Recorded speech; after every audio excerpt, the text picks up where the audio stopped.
চাপাটি, Chinese কুড়াল, কিরিচ এগুলো বের করছে। পাইছি কোপাচ্ছে ওই চার দোকানের ভিতরে। ও আইডিতে একটা লাইভ দিছিল এই রাস্তার মাঝখানে ফুটপাত পারাপারে নিয়ে ও একটা লাইভ দিচ্ছে। এই মসজিদ মাঠ থেকে একটা লোক বের হয়েছে ক্রিম কালারের শার্ট পরা।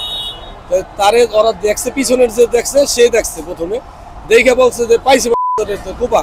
এটা কইয়ে ওরা ওইটা বাইর করছে, ওদের যন্ত্র দেশীয় অস্ত্র, চাপাটি, তারপর চাইনিজ কুড়াল, কিরিচ এগুলো বের করছে। বের করার পরেই ওরা যখন দৌড় দিছে, এই মুহূর্তে তুহিন এই যে আমি দাঁড়াই আছি এইদিকে দৌড় দিছে, আমি আর একদিকে দৌড় দিছি, আর আশেপাশের লোক যারা ছিল তারা দৌড় দিছে। এই রাস্তাতে ভ্যানে যারা ছিল, ভ্যান মালামাল বিক্রি করে, তারাও দৌড় দিচ্ছে। এই ফাঁকা তখন আমি এই পাশে ফাঁকে গেলাম, যাই এই যে কোনো পুলিশের গাড়ি নাই এবং পুলিশ বক্সে নাই। তারপরে দেখলাম এই তাকায়া দেখি যে ওরে কোপাচ্ছে ওই চার দোকানের ভিতরে। এখন এটাই বোঝা যায় যারে মারতে গেছে, যেই লোকটা ধাওয়ানো চলে গেছে, আর ধরতে পারে নাই। ও ভিডিও করার কারণে পিছন থেকে দৌড়ায় পিছে পিছে ভিডিও করতে গেছে, এটার কারণেই তার ইস্যু।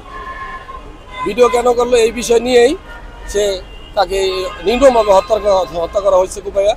তাই আমরা সাংবাদিক সমাজ, সাংবাদিক একজন ভালো মানের সাংবাদিক ছিল তুহিন, তার আমরা সুস্থ একদম বিচার চাই। কোনো অন্য কোনো দলীয় ইস্যু না, কেউ দলীয় ইস্যু করবেন না।